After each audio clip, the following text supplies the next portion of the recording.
लक्ष्मण जी को धर्म के विषय में बता दिए। पहले माया, ज्ञान, वैराग्य, जीव क्या है, ईश्वर क्या है, हो गया। फिर भक्ति क्या है, वो भक्ति के विषय में कहे। अब आगे क्या हुआ, वहाँ पर पंचवटी में रह रहे हैं। पंचवटी में आ जाती है शूर्पणखा। शूर्पणखा आ गई तो फिर उसको विवाह करने के लिए कहते हैं भगवान को। भगवान लक्ष्मण जी के पास भेज देते हैं। लक्ष्मण जी समझाता है कि मैं तो उनका सेवक हूँ, तुमको भी सेवक बनना पड़ जाएगा।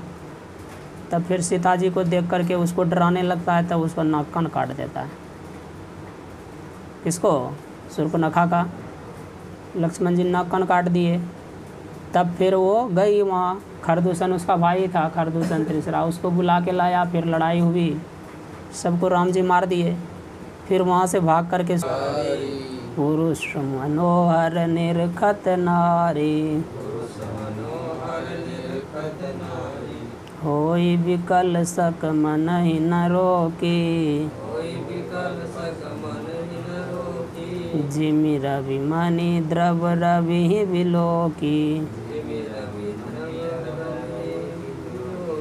भ्राता पिता पुत्र उर्गारी, पुरुष मनोहर निरखत नारी, होई न रोकी, जिमि रवि मणि द्रव रवि विलोकी। उर्गारी कह रहा है गरुड़ जी को, समझे, कागभूषण। उर्गारी क्या है? संबोधन है।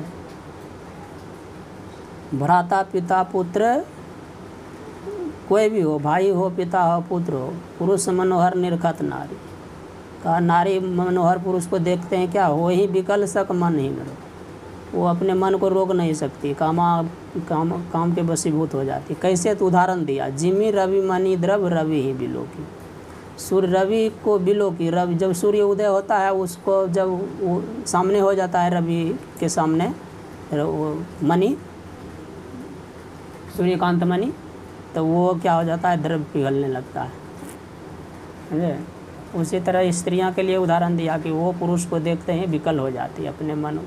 तो वही शूर्पणखा वन में गई थी तो राक्षसी, लेकिन राम जी के रूप को देख करके मोहित हो गई। फिर सुंदर रूप बना करके उनके सामने गई। तब भगवान राम फिर उसको लक्ष्मण जी के पास भेज दिए। लक्ष्मण जी फिर उसको बोल रहे हैं, सुंदरी सुनु मैं उन कर दासा, अधीन नहीं तो रसुपासा। सुंदरी सुन मैं उन कर दासा, पराधीन नहीं तो रसुपासा। प्रभु समरथ कौशलपुर राजा, जो कुछ करहिं नहीं सब साजा। हो गया पूरा चौपाई। सुंदरी सुन मैं उनकर दासा, राम जी भेज दिया लक्ष्मण जी के पास। राम जी का हमारी तो पत्नी है, लक्ष्मण मेरा भाई है, अगर तुमको इच्छा है तो जाओ उससे विवाह कर लो। उसके पास गई, लक्ष्मण जी को देख करके फिर वो सोचा ये भी अति सुंदर है, चलो इसी से विवाह कर लेते हैं। तो लक्ष्मण जी कहा कि हे सुंदरी, मैं तो अपने स्वामी राम जी का दास हूँ, पराधीन रहने पे तुमको लाभ नहीं होगा, तुम तो स्वेच्छाचारी हो, दूसरे का अधीन कैसे रहोगी, तुमको आराम नहीं मिलेगा। तो फिर कहा प्रभु समर्थ कौशलपुर राजा, वो तो सामर्थ्य हैं, कौशलपुर के राजा हैं, वो जो कुछ भी कर सकते हैं, उसके लिए कोई नहीं है। समर्थ को नहीं दोष गुसाई कहा पहले, रवि पावक सुरसरी के नाई। फिर उनके पास भेज दिया वो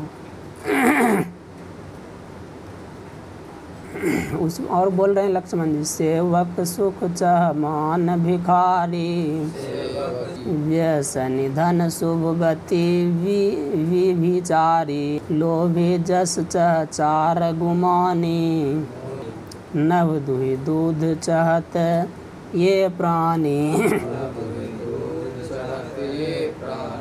सेवक सुख चाह मान भिखारी, व्यसनि धन शुभ गति विभिचारी, लोभी जस चार गुमानी, नव दूध चाहत ये प्राणी।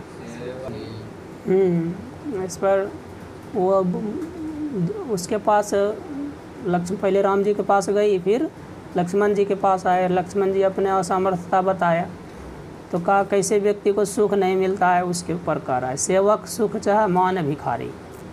सेवक सुख चाहे तो ठीक नहीं, सेवक को सुख। उस अंतिम में उदाहरण दिया, नव दूध चाहती है प्राणी। करा जैसे आकाश को दूहने से दूध निकलेगा क्या, नहीं प्राप्त कर सकता। का ठीक उसी तरह से ये सब लोग हैं, जो सेवक है वो सुख चाहता है तो वो आकाश को दूह करके दूध पाना चाहता है। मान भिखारी, भीख मांगता है और प्रतिष्ठा चाहता है, होगा नहीं हो सकता है। व्यसनी धन, वो व्यसन में लगा है, दुर्व्यसन में लगा हुआ है तो उसके पास धन नहीं रह सकता है। व्यसनी हो, दारू शराब नशा खाने वाला, दुर्व्यसन जिसको लग गया है, बुरी आदत, तो उसको धन नहीं रह सकता है, चला जाता है। शुभ गति व्यभिचारी का, जो व्यभिचारी है उसको अच्छी गति भी नहीं हो सकती है। लोभी जस, कोई लोभ का है हमारी कीर्ति हो, तो कीर्ति क्या होगा, जब त्याग भाव रहता है तब कीर्ति होती है। चार गुमानी, ये चार जो है वो अथी है, दूत है। दूत अगर गुमानी होगा तो स्वामी का काम बिगाड़ देगा ना। दूत को तो बहुत नम्रता से जाके कहना पड़ता है अपने स्वामी की बात को।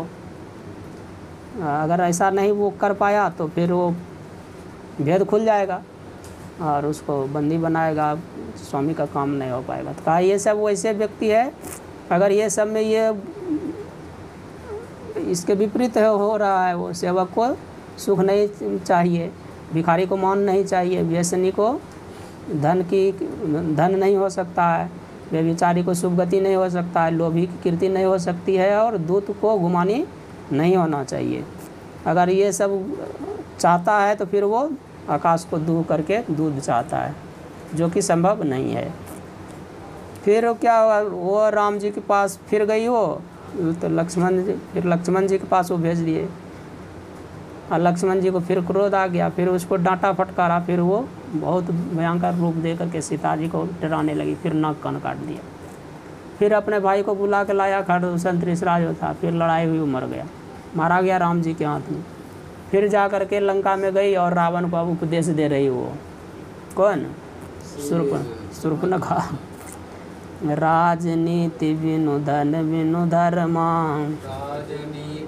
हरि समर्पे बिनु सत्कर्मा। राजनीति बिनु धन बिनु धर्मा, हरि समर्पे बिनु सत्कर्मा। विद्या बिनु विवेक उपजाए, फल पढ़े किए अरु पाए। बिनु विवेक उपजाए, श्रम फल पढ़े किए अरु पाए। कर राजनीति बिनु धन बिनु धर्मा, हरि समर्पे बिनु सत्कर्म। का राजनीति बिनु, अगर राजनीति नहीं जानता है तो फिर राज्य करने में उसको कोई लाभ नहीं हो रहा है, होगा, समझे। साम दाम दंड भेद, ये राजनीति है। कब किसके साथ कैसा व्यवहार करना चाहिए।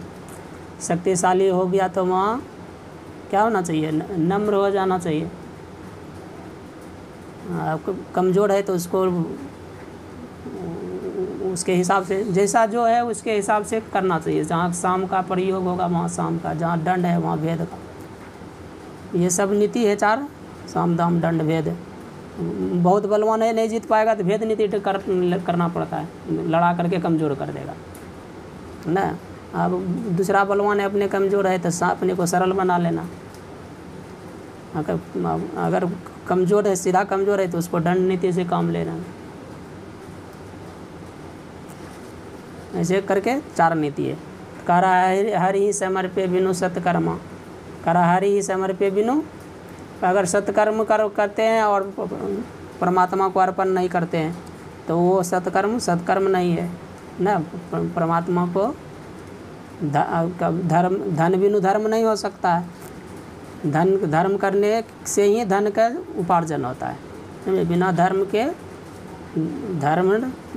के धन की एकत्रता नहीं होती। वहाँ आया ना धीरज, वो क्या आया था, और नहीं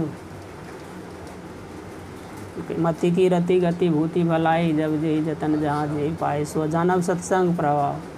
का ये सब जितना भी है, मति है, कीरति है, भूति है, भलाई है, ये सब क्या है, सब सत्संग से होता है। वो अर्थात वो धर्म से होता है। सत्संग क्या है, धर्म है। तो धर्म के बिना क्या होगा, ये सब चीज़ नहीं आता है तो धर्म कैसे आएगा, नहीं आ सकता है। इसलिए धर्म कमाने के लिए भी धर्म करना चाहिए, नहीं तो अधर्म से कमाया हुआ तो वो नाश हो जाता है। और हरि को समर्पण किए बिना जो भी सत्कर्म होता है वो भी कोई काम का नहीं होता है। और कराए विद्या बिनु विवेक उपजाए, कराए विद्या पढ़ते हैं और विवेक नहीं हुआ तो फिर वो विद्या कैसा है, शर्म फल पढ़े किए और उपाय का, बहुत परिश्रम कर लिए हैं और कोई लाभ नहीं होगा तो कैसा हो जाता है, तो बेकार हो जाता है। का उसी तरह का वो शर्म फल ही होगा केवल, वो उसमें कोई लाभ नहीं होगा, परिश्रम ही केवल हाथ लगेगा। विद्या पढ़ने का मतलब है कि आप में नम्रता आना चाहिए। अगर नम्रता नहीं आया, विवेक बढ़ेगा तभी नम्रता आएगी। तो का न विद्या ददाति विनयम, विन्याताति पात्रता, पात्रत्वा धनम आपनोति धनात् धर्म समाचरित, ऐसा नीति में कहा गया है।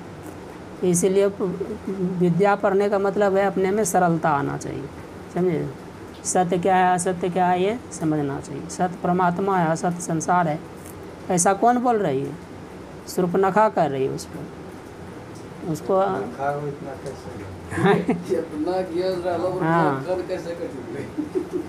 हाँ यही है। और क्या कीजिएगा, जान करके भी अविवेक के कारण। ज्ञान कैसे हुआ? ब्रह्मा जी की वो थी ना, साधारण थोड़ी थी शूर्पणखा। विष्णु सर्वा वो ऋषि थे, वो उसके पिता, वो ब्रह्मा जी के पोता थे विष्णु सर्वा, और उसकी अब कोई संतान थे ये सब।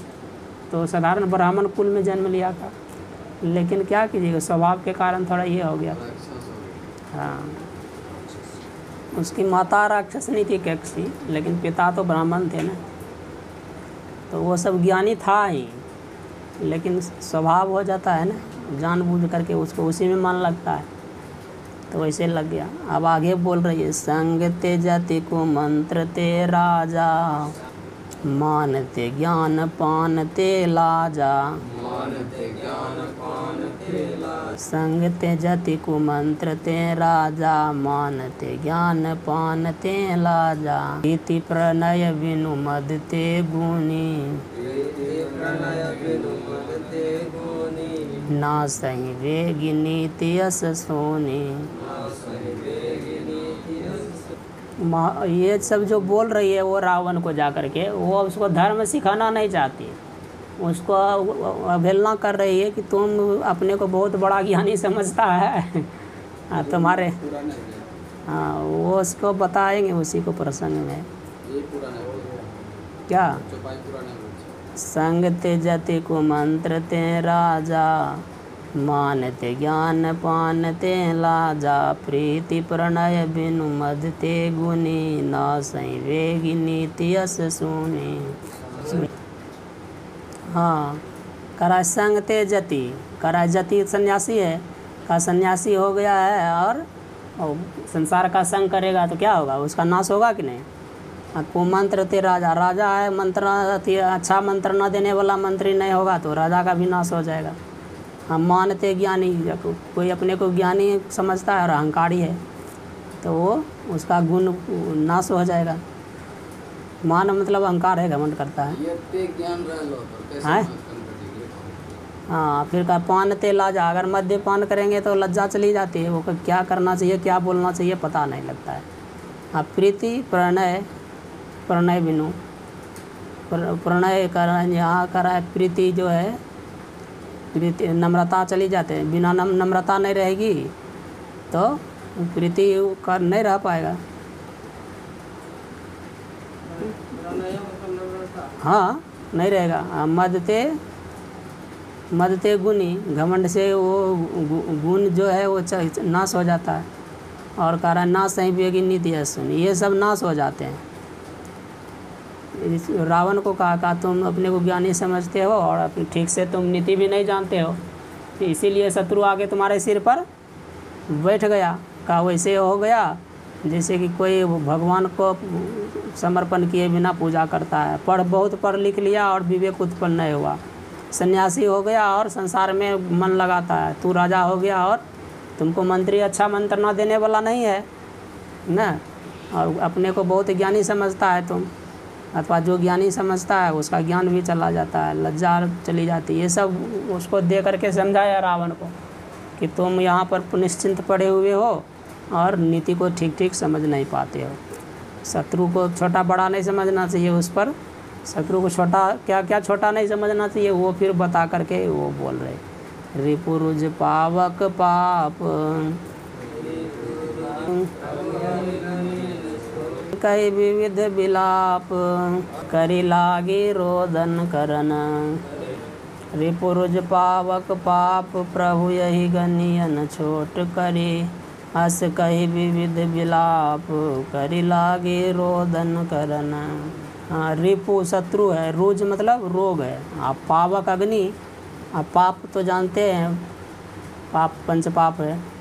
प्रभु यही गनिया ने छोड़ के रावण को कह रहा है हे भाई, बड़े को प्रभु कह के, स्वामी है ना, राजा है तो इसलिए प्रभु का, इनको छोटा नहीं समझना चाहिए। आपके सिर पे शत्रु आकर के बैठ गया है और वो आपके जनस्थान को उजाड़ दिया, आपके भाई को मार दिया, ऐसे बहुत कुछ सुना करके फिर क्या करने लगी, वो विलाप करने लगी, रोने लगी। हाँ, श्री उसको बदला लेना था ना, कहीं कहीं है कि वो रावण उसके शूर्पणखा का जो पति था ना, उसको मार दिया रावण, लड़ाई हो रहा था, फिर तब लड़ तो नहीं सकती, वो वही सोच रही थी कोई ऐसा बलवान को अब फिर से पति बनाऊंगा जो कि रावण को मारे। तो घूमते रहती थी पूरा दुनिया में, तीनों लोक में। हाँ तो हाँ, तो इसी का बदला लेना चाहती थी वो, तो सोच रही थी किसको करें, कौन ऐसा व्यक्ति होगा जो रावण को हरा सके। तो खोजते खोजते फिर वहाँ पहुँचा तो देखा वो रावण ये भी प्रतिज्ञा करा लिया था कि जिसको कहेंगे जिससे विवाह कराने के लिए हमको तुमको कराना पड़ेगा। कहा ठीक है। फिर राम जी को देखा तो कहा इतना सुंदर है, सोचा इसी से विवाह कर लेंगे, क्या है हमारा भाई तो सामर्थ्य है ये।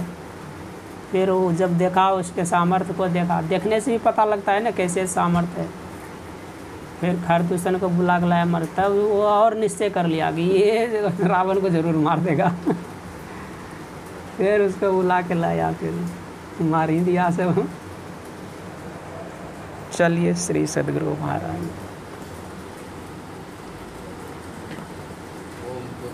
ओम पूर्णमदः पूर्णमिदं पूर्णात् पूर्णमुदच्यते पूर्णस्य पूर्णमादाय पूर्णमेवावशिष्यते। ओम शांति शांति शांति। श्री सद्गुरु महाराज की।